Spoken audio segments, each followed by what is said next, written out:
silo of philosophy. And as I mentioned, it's important for us to break out of the silo of German studies as well. We are a field that looks at so many different disciplines.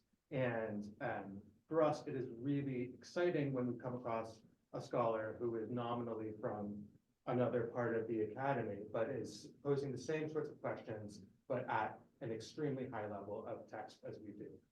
Scholar looks at Kant, not only as a font of truth and as an object of worship, as we were just discussing, but also as a human being like the rest of us, who wrote at a specific time in a specific place with certain intellectual and physical tools at his disposal, and whom we should read just like everyone else.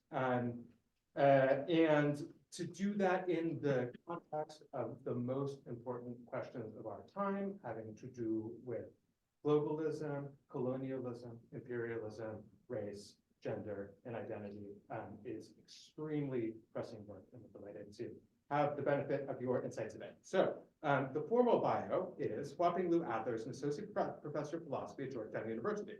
She's the author of 2 monographs, Kant and the Science of Logic, which was published by Oxford in 2018, and Kant, Race and Racism, Views from Somewhere, which was published by Oxford in 2023.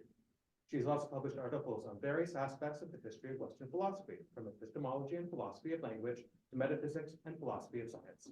In her next book, tentatively titled Colonial Slavery and Kant's Political Theory, she will critically examine Kant's political theory by placing it in its original historical context, which was characterized by colonial slavery, Western-centric cosmopolitanism, and intra-European contestations for global domination.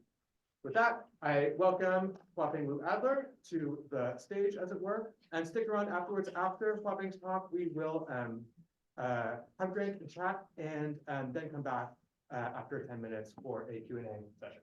So enjoy. Thank you so much, Martin, for this such a lovely introduction. And thank you, Elwood, for indulging your graduate students to do as they wish. So I'm happy to be the guinea pig for this lecture series. I'm so delighted to be here, and I feel warmed by all the smile in the room. And so I'm going to just dive in. So the talk today is Know Your Place, Know Your Calling, Geography, Race, and Kant's Word Citizen. So basically, as you can tell from the title, I'm very interested in the construction of racial self-knowledge. Wait, why is it not moving? Sorry. Okay, now it's moving. I need to warm up. So the plan for my talk is, first of all, I'll give you an honest portrait of Kant's Eurocentric and racist worldview, and thereby put his lofty moral teachings that we all know about in perspective.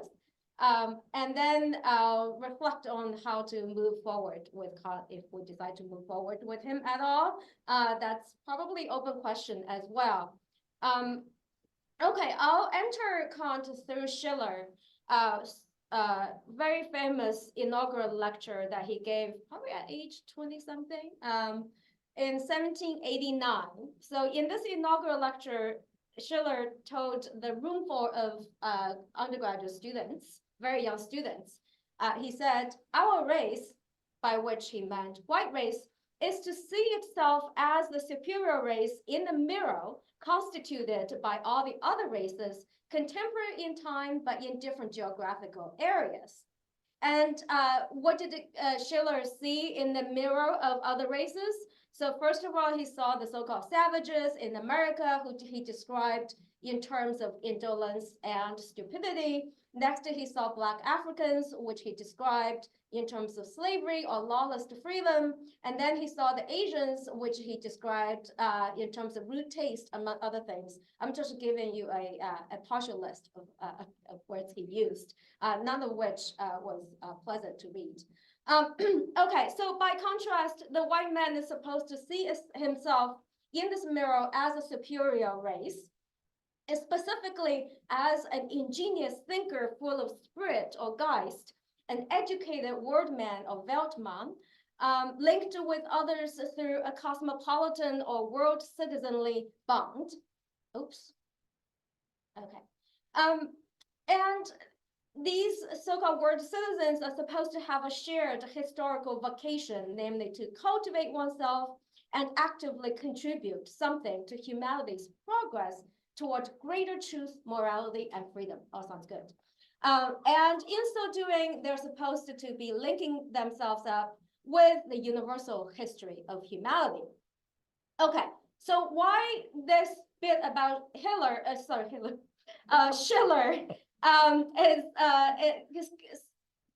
serves as a good entry point to Kant. This is because the kind of remarks I just quoted from Schiller resonated very well with two history essays Kant wrote in 1780s, both of which Schiller read 2 years before his inaugural speech. So these are Kant's idea for a universal history with a cosmopolitan view and conjectural beginning of human history. So in these two essays, Kant presented and argued for an account of forward progressing as opposed to backward regressing human history to inspire and orient the would-be world citizens. Now, why I said Kant argued for this particular picture, that was because Kant had a particular kind of opposing view in mind, which was a particular way of reading the Rousseauian view. So here's the Rousseauian narrative Kant wanted to reject with his account of human history. So according to this Rousseauian narrative, civilization, for all its advantage, for all its benefits on the surface, had corrupting effect and indicated a kind of regression from a golden age, right? So this is basically, there was this kind of noble savage imagery, even though Rousseau himself never directly used that term. So often, apparently, this was the poster I'm presenting here was a popular poster in the 18th century, which depicted the idyllic life on South Sea or Pacific Islands. Kant really did not like it, and so you can see how Kant would respond to this kind of picture, this kind of romanticization of the so-called long-lost golden age. So Kant basically, in his essays on history from 1780s, which I mentioned, basically was telling his audience the following message: do not basically long for the pure enjoyment of a carefree life dreamed away in laziness or frittered away in childish play, as exemplified by the life on the South Sea Islands.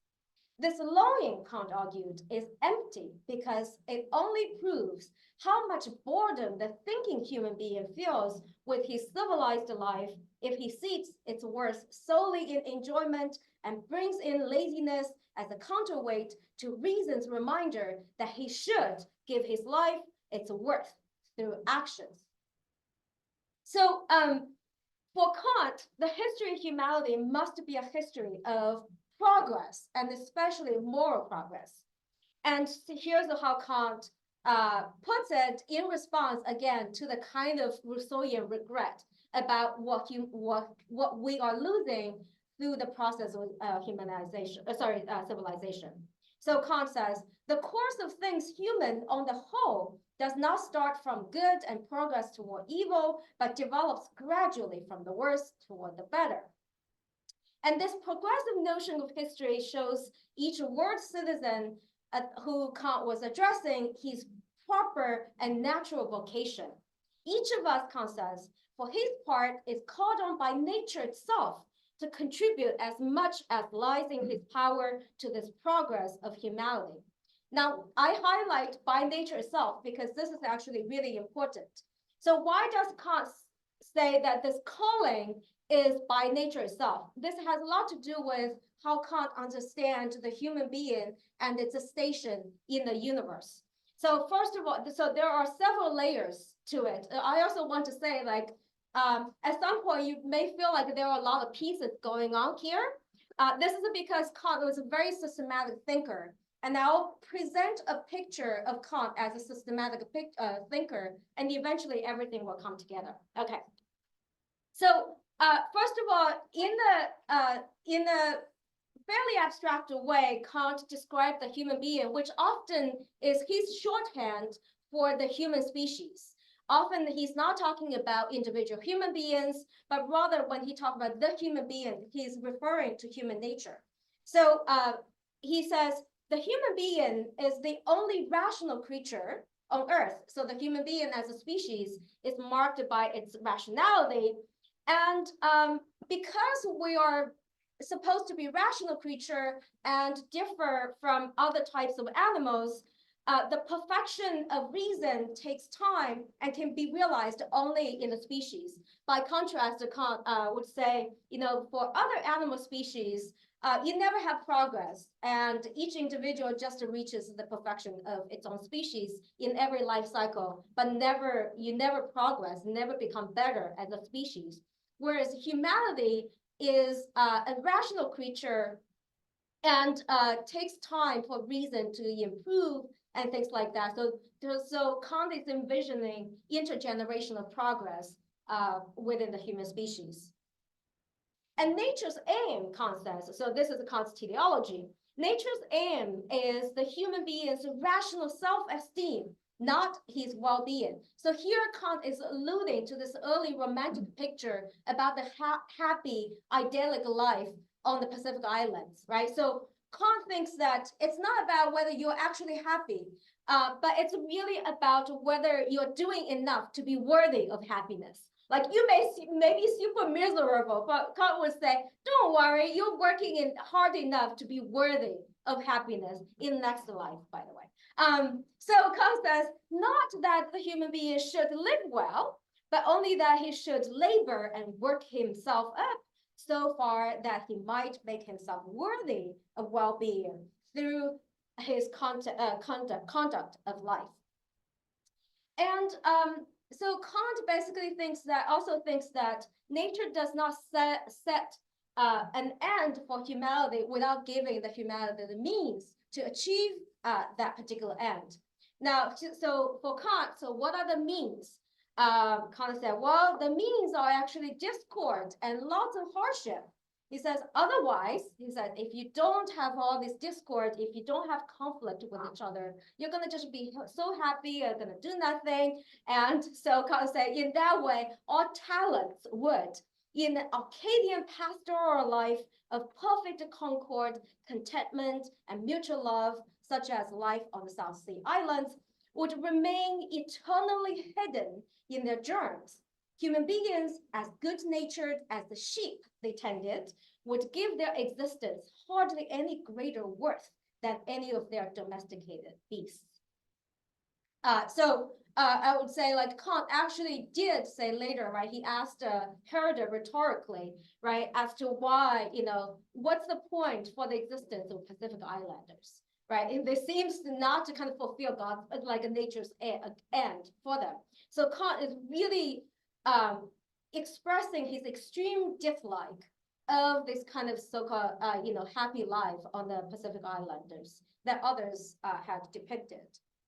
So Kant will say the present of human history is, of course, full of discord, and we had wars, actual or potential, right? But Kant will say, well, but this present is only an intermediary stage between the state of nature or the condition of savages on the one hand, and moralization, which is humanity's final destiny on the other.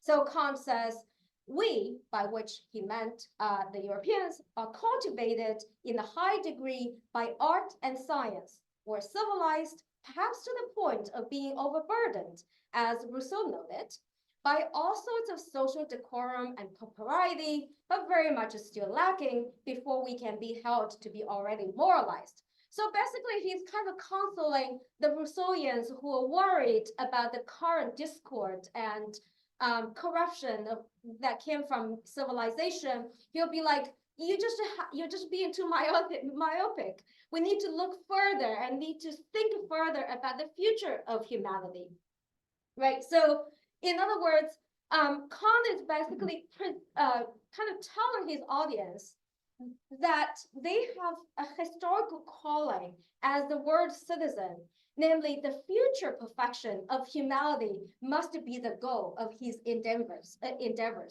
even though this word cynicism may be really suffering, but Kant will say, you are working hard toward the human species future. And for that reason, you're worthy of happiness in next life. Okay. All right. So earlier I mentioned that this was, I entered this bit of Kant's view through Schiller. So this kind of echoed really well with Schiller's idea that the audience he was addressing had a historical calling. But remember that Schiller constructed this historical calling on the part of the white Europeans in the, so to speak, in the mirror of other races. So there is this racial language I have not introduced. So the question here is, where did Schiller get the idea of highlighting the image of a superior, supposedly superior white race through contrast with the other races contemporary in time, but in different geographic areas?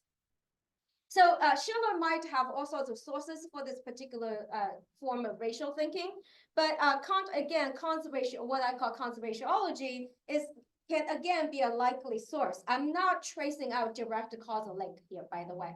I am happy to say a little bit more about my specific methodology here during Q&A. But for now, I just to say that because Schiller mentioned, right, say other races contemporary in time, but in different geographical areas. So the key point here, the key here is the notion geography. So often people miss the fact that, so in Kant scholarship is at the very least, Kant is portrayed as this armchair thinker, otherworldly, always thinking in his head, very abstract vision about humanity. One thing that's often get missed or not taken seriously enough is his interest in the conditions of the earth. So this is one of the two portraits I really love of Kant, which I think are really accurate depiction of Kant. And interestingly, before I prepared this talk, I completely missed this globe in the backdrop. So here I highlight, right? Can you see? Oh, because of the light. Anyway, so there's this globe behind the Kant. So now you can see right pretty well. I always missed this part. This is really important to place a globe next to Kant, because this really represents his earthly orientation, which will become more and more clear as my talk progresses. So Kant was always interested in the material conditions of Earth and their impact on the contingent but practically, especially morally significant formation of different human races. And this is, pointing us to his geography. So Kant taught physical geography very early on in his started teaching physical geography very early on in his life, around 1756 to 1757, and he taught this class for 4 decades, every other semester, until the year he retired from teaching. So obviously he cared quite a bit about physical geography, which also put Kant on the cutting edge in terms of geography. So here's a Kant speaking about physical geography in his 1757 announcement about his course. He says, physical geography compares humans in respect of their differences in natural shape and color in various regions of the earth, and explains those tendencies of human beings that are derived from the climate zone in which they live, including their way of thinking. So this passage actually contains quite a bit. So just to give you some general picture about how Kant was looking at the earth. So Kant basically divides the earth into 4 continents. So back then there were 4 known continents. And Kant followed Linnaeus in differentiating these 4 continents in terms of their climates. So he basically thinks that there are only exactly 4 types of climates corresponding to the 4 continents. And he also thinks that there are exactly 4 basic races which were formed on the continents. And all these other different looking humans, he would just say derived from race mixing or something like that. So for him, skin color is the indicator of race. So even though at this point, Kant did not yet work out his scientific theory of race, which would not happen until 2 decades later, around 2 decades later, but he already indicated that he was going there. All the pieces are, basic pieces are here, pointing to a particular way of race thinking. Well, I'll say a little bit more later. So, so besides physical geography, Kant later also started teaching anthropology. So one hypothesis is that Kant's physical geography was so popular that it was he had too many students to contain in one class, and the content got more and more, and so he decided to kind of branch, take one bit of geography, what used to belong in geography, out and put it in a different course called anthropology. So he started teaching anthropology around early 1770s, and since then he would teach these two courses in alternate semesters. And in his first essay on race, he presented these two complementary disciplines as together constituting the so-called world knowledge, whereby a student is introduced to the stage of his destiny, namely the world. So this again resonates well with Schiller's point, Schiller's message to the students at his inaugural lecture.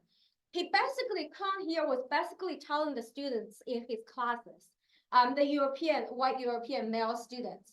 Basically, he was saying to them, the world is yours, but in order to be an effective actor on this world stage, you have to know who you are dealing with. And that's why Kant was very interested in presenting them this kind of world knowledge through this pair of courses. So Kant was very well aware of the impact these courses are supposed to have. Okay, so in both of these courses together, Kant would present us with a kind of a system of racial distinctions. So often he would emphasize the unity of human species only to say that there are differences of races.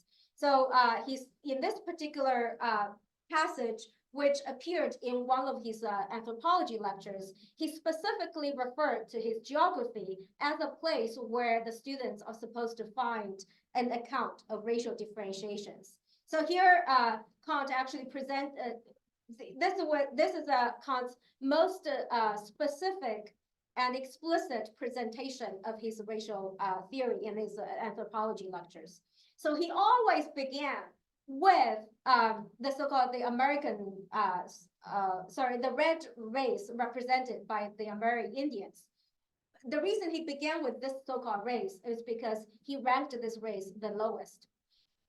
So Kant said this particular race has no drives, no feelings, no interest in anything, etc., for which reason they can have no culture whatsoever, and they are stuck, basically, according to Kant, in the state of nature or savagery. Next, he said the Negro race. I apologize if this term sounds very offensive to us today. I'm using this term because for Kant, it's actually a technical term that refers to the so-called truly Black West Africans.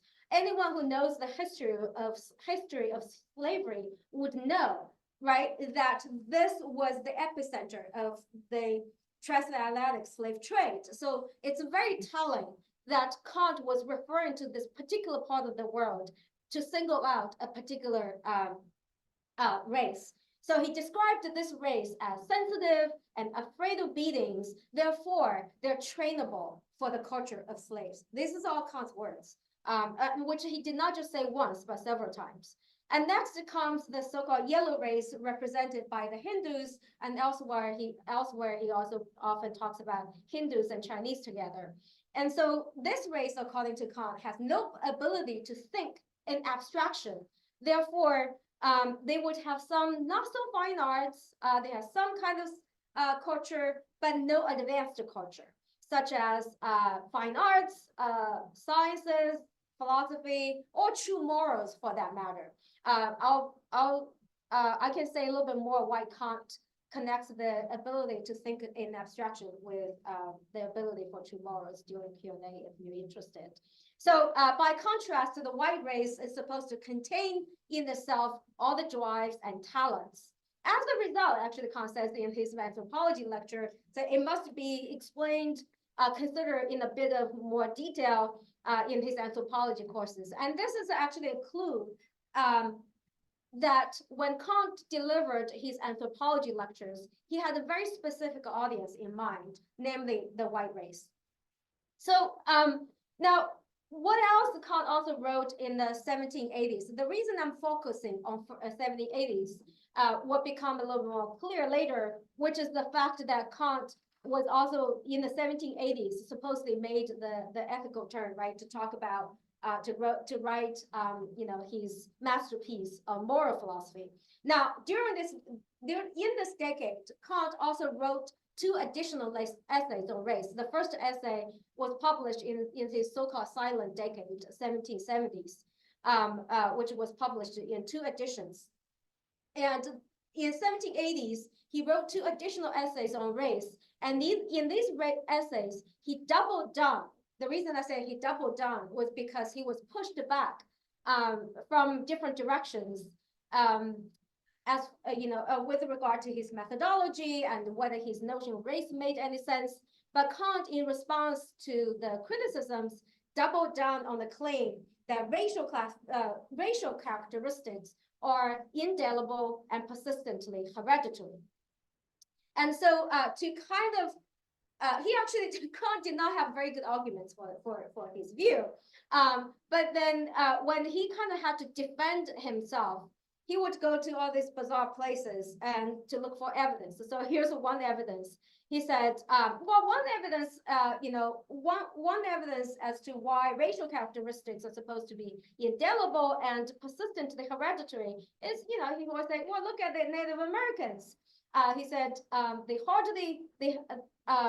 so they're supposed to, Kant described them as indifferent and too weak for hard labor and too indifferent for industry and incapable of any culture. And Kant thinks that no other reason can be given for this supposed phenomena other than the fact that, racial characteristics, once they are formed, they become indelible. So Kant was saying, no matter how many, civilized Europeans you put amongst them, next to them, you cannot civilize them. So for Kant, this is a hopeless race, and he thinks that his race theory captures that indelible feature of their weakness, the indelible character of their race.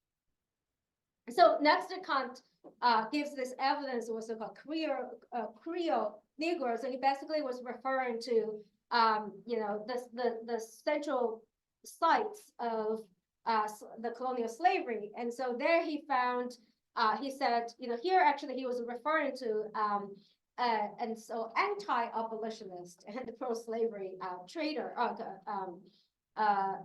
as to like how the Black race present themselves when they are actually freed. He basically is suggesting that this race is not even capable of enjoying freedom. He said the freed Blacks are all drifters because they do not bring any more of the immediate drive to activity into other climates and pass it on to their offspring than was needed for their preservation in their old motherland.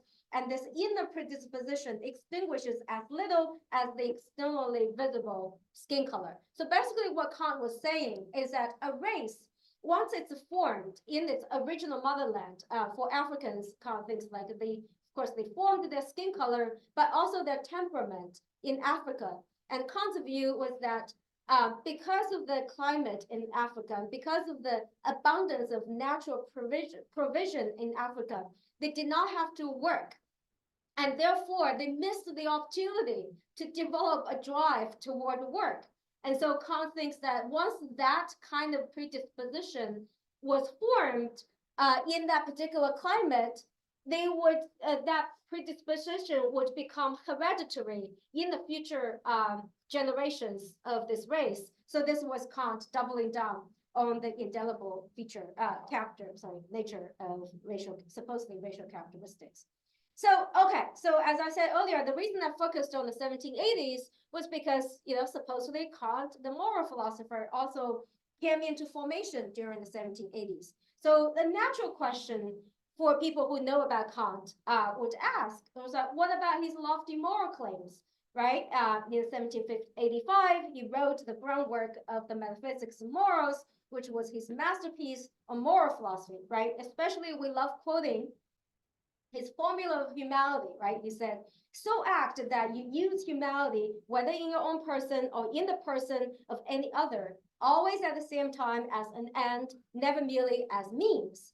So because Kant himself is saying here that you should never use humanity, in any other person as mere means, this seems to be prima facie contradicting his seeming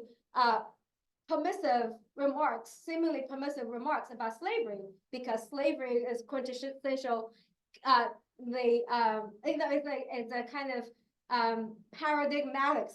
paradigmatic case of using someone else as your mere means, right? So that's how scholars have been reading Kant's racist remarks.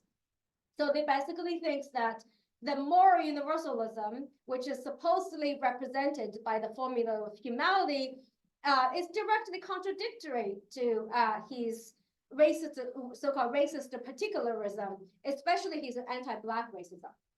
And so this view is broadly held by all sides of the discourse, the debate about Kant's racism. And so in my book, I began my book, the very first chapter of my book was to kind of reject this kind of so-called contradiction thesis. So I'm not going into details of my argument, but I just want to say here, on my reading, there's actually, if you understand Kant systematically, there's actually no direct contradiction between Kant's so-called moral universalism and his racist particularism. The key here has to do with how we should understand the notion of humanity. So as I actually already indicated earlier, when Kant used the term human being, the human being, he's actually not talking about like each of us individually. He's often talking about the human race in particular. But his notion of, that's a very abstract notion of human being. The notion of human being, humanity, gets even more abstract in his moral philosophy. So when Kant talks about humanity in this formula of humanity, he's not talking about mere aggregate of individual humans, including all of us. Rather, as my late advisor Henry Allison put it, it's a placeholder for finite rational agency. And how does that to do, what does the finite rational agency have to do with humanity? So here, finally, we get to connect with Kant's interest in the earth. So basically, for Kant, sometimes Kant used the term human race, by which he is thinking of human species in contrast with rational creatures on other planets. Kant seriously believed that there were other rational creatures. I mean, this probably followed from the principle of plenitude, right? So if God could create rational creatures on Earth, why couldn't God create rational creatures on other planets as well? So Kant seriously and explicitly, with a straight face, entertained the idea that there are rational creatures on other planets within the solar system, and he believed in this throughout his life. You can see this is a quoting from the very end of Kant's life, right?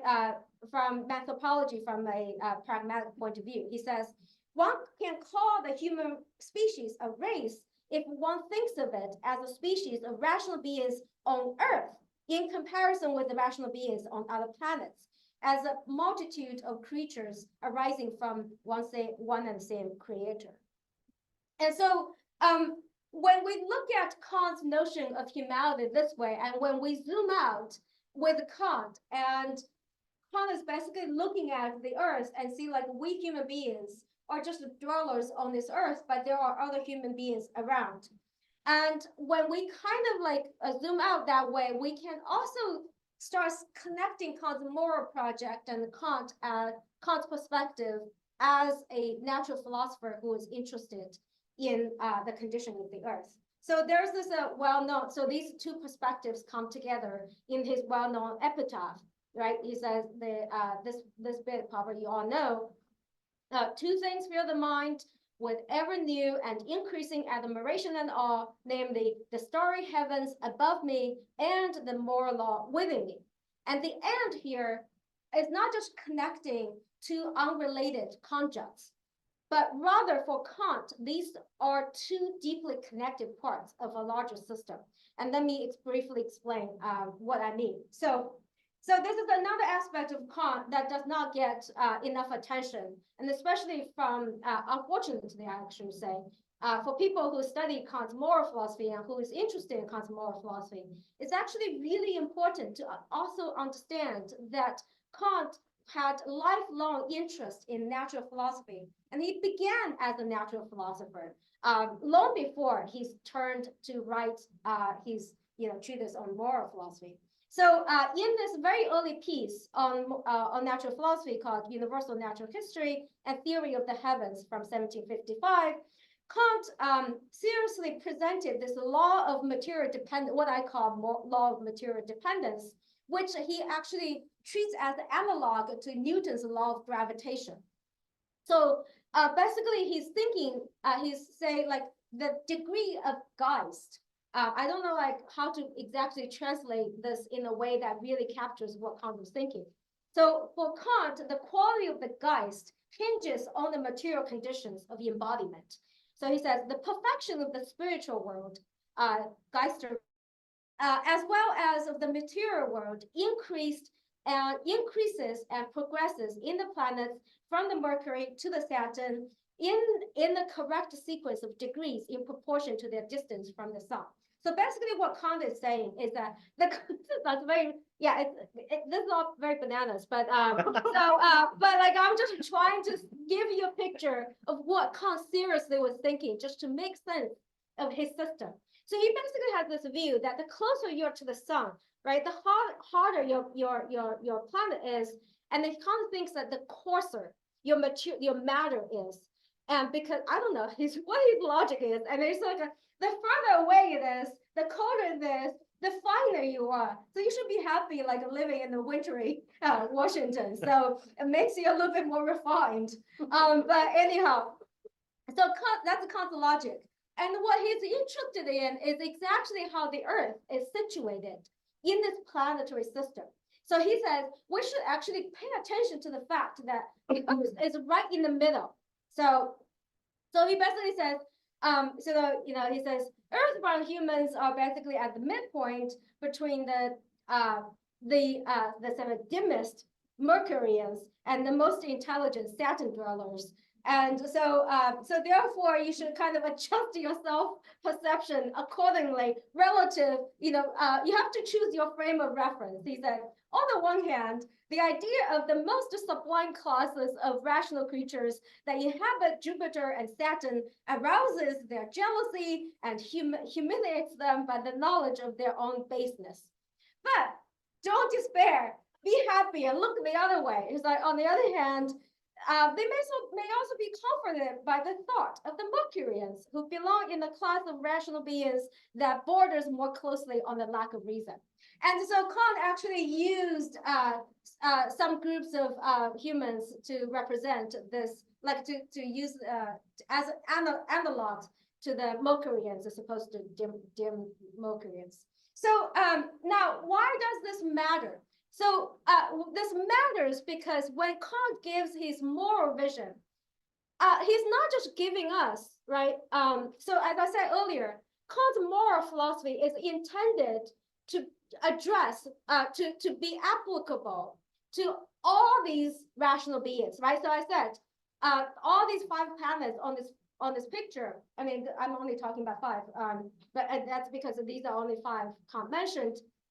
So Kant's moral theory is in principle supposed to be applicable to all these 5 planets, right, are the rational, it's supposed to be addressed to the rational beings on all these 5 planets. But because the rational beings on these 5 planets are differently embodied, so there raises the question as to whether you have your material conditions, the material conditions of your particular embodiment as, say, earthling, actually makes you suitable to fulfill the rational mission, the moral vision. So that's why this is Kant is interested in describing the earthly conditions for humanity, because this has direct bearing on the applicability of his moral vision to the human race. Okay, so now let me just add all, I've given you a lot, and now let me bring all this together into this complete picture of 3 layers of Kantian self-knowledge. So at the first layer, the most abstract layer, you have the moral law knowledge, which refers to, the expression, the moral law within me in Kant's epithet. And so the human being considered as a finite rational agent as such, in abstraction from its earthly nature, is bound by the natural law, the moral law, such as the categorical imperative. But this bit of knowledge leaves it undetermined, yet to be determined, whether the moral law is really applicable to the human race as rational beings on Earth with its particular material conditions of embodiment, right? Namely, human beings are the kind of beings whose capacity for rationality is limited by the material conditions of their embodiment. So for this reason, Kant turns to the so-called anthropology. Here's Kant himself saying, the pure metaphysics of morals needs anthropology for its application to human beings, which studies the particular nature of human beings as earthbound creatures. So this takes me to the next layer, which is anthropology. So anthropological knowledge, which tells us the subjective conditions in human nature that hinder people or help them in fulfilling the moral laws. And anthropology specifically studies the human being according to their species as an earthly being endowed with his reason, right? You can tell I did not make up. Kant himself is making this connection, right? He's telling us why he's interested in the fact that human beings are earthbound. This is specifically what he's telling us, what his anthropology is telling us, is supposed to study, right? So he says, anthropology considers how the human being as an animal endowed with the capacity of reason can make out of himself a rational animal in accordance with the idea of possible rational beings on Earth as such. So, but even Kant's anthropology, even the anthropological knowledge in this case is still, in this sense, is still fairly abstract, because it's talking about human species as a whole, or as such, in abstraction from the different climates, for example, right? So Kant's vision, so here Kant is giving us a vision of the species bound in idea of human progress, right? He basically thinks that, having left nature, human species is supposed to be cultured, civilized, and then hopefully eventually moralized. But again, that's still a very abstract vision pertaining to human species. Next, Kant wants to kind of just zoom in and turn the Earth around and see like which part of the Earth is producing human beings who are specifically, even more specifically, equipped to carry this kind of human progress forward. So here, Kant next turns attention to racial differences. He says, right, despite the unity of this human species, it's still necessary to consider a difference of races, as he does in physical geography. So then you add this next layer of knowledge, which is geographic knowledge, which tells you the characters of the races. That's Kant's view. So now return to some of the stuff I said earlier about how Kant here now connects race and destiny. So on the one hand, he constructs the racial others, right? So there's a race of the Amerindians and the race of the black race, and then Asiatic, like a yellow race. And then by contrast, so in the by means of constructing this racialized other, you thereby also affirm this racialized self, right? You see the white race alone, right?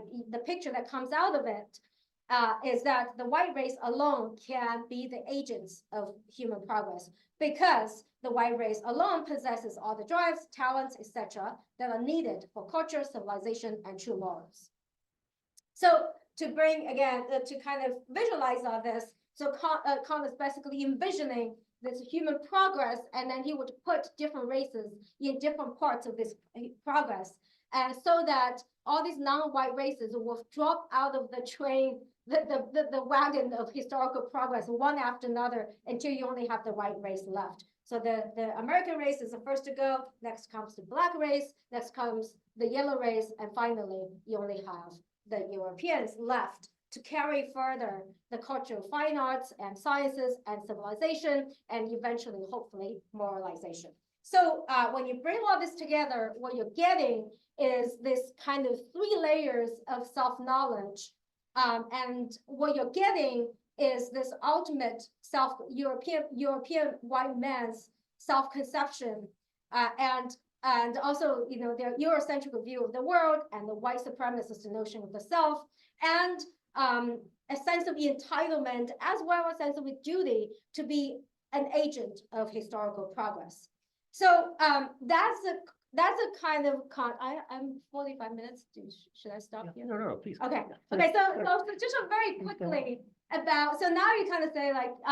So my principle these days is that I don't just tear somebody down for the sake of that. So I give this critique for the sake of figuring out how to move forward if we want to move forward at all with the historical figure in an honest way, and so that we don't just kind of like be comfortable and just turn a blind eye to some of these troubling stuff. So what is very common, at least in my part of scholarship, is a colorblind reading of Kant. I think that this is kind of noble but misguided, and often it's very, very well-intentioned and very noble in terms of its intention. But in my view, misguided, probably even harmful attempt to universalize Kant's teachings. First of all, it's methodologically problematic because this approach hinges on 2 question-begging divisions. One is this very common division between the supposed core versus the peripheral of Kant's system. So the core includes the groundwork, for example, and the peripheral includes the so-called minor writings on geography and anthropology, among other things. And then a second question-making division is this division between philosophy and the philosopher. You see that all the time, right? In other disciplines as well, sometimes we distinguish between the music and the musician, right? When the musician does something that kind of makes us uncomfortable. So we see this kind of division between philosophy and the philosopher, and often the assumption is that philosophy is objective and timeless, whereas the philosopher is subjective and a child of his time, as one of the Kant scholars says of Kant. So, and often this approach also takes a view from nowhere kind of posture that, in my view, was actually not Kant's. And so, because Kant often makes culturally specific assumptions, and those assumptions constituted the standpoint from which he constructed his system. In other words, his philosophy was a view from somewhere, right? So I'm just giving you some examples of those assumptions. First of all, Kant talked about God all the time, often under the guise of providence and nature. And he also has this teleological view of the world, as is indicated in his talk of destiny of human species.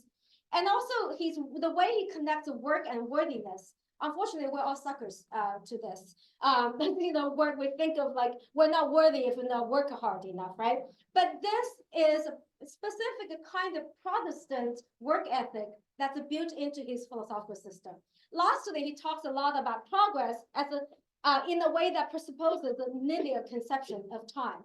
Now, as a godless Chinese, sorry, not all Chinese are godless, but I'm a godless one.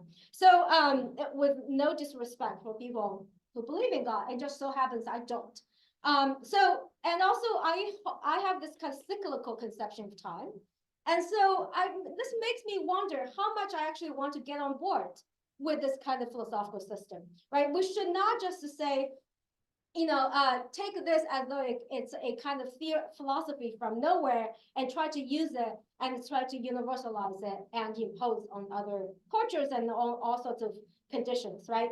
So, and if we kind of forget that Kant's construction of his philosophical system was a construction from somewhere, and we instead kind of try to standardize and generalize what's in fact only a Eurocentric worldview and make its parochial nature invisible and neglect to question it from the critical lens of alternative worldviews, such as mine, for example, and also a lot of indigenous worldviews as well. If we do that, then we actually probably we're inadvertently participating in what Charles Mills called ideological conditioning. And presumably we as conscientious scholars don't want to do that. But sometimes we just have this kind of blind spot. And so I guess I'll just skip to the last slide. And you might might ask me, so why are you still studying Kant? I still love Kant. I really do. I love reading him. He's just fascinating, and I'm learning. I still have so much to learn from reading his work, if not from him directly, but at least he gives me something to think about that really kind of speaks to a lot of concerns and anxieties and passions I have. So I guess this book I recently wrote, as some people told me after they read my book, what the kind of Kant that emerged from my book was actually a kind of actually hopeful image, because I'm reading him as a kind of earthly, as I'm trying to do in this talk, an earthly Kant who is quite attentive to the non-ideal conditions of human existence, especially the changing dynamics of geopolitics, for example. And so this is actually the way of philosophizing I want to engage in.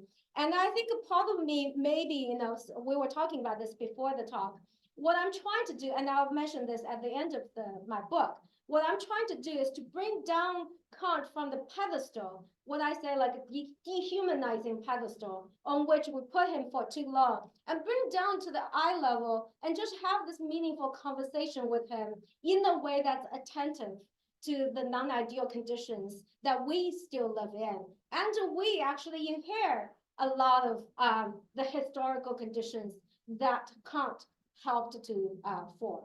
Okay, great, I'm done. Thank you so much.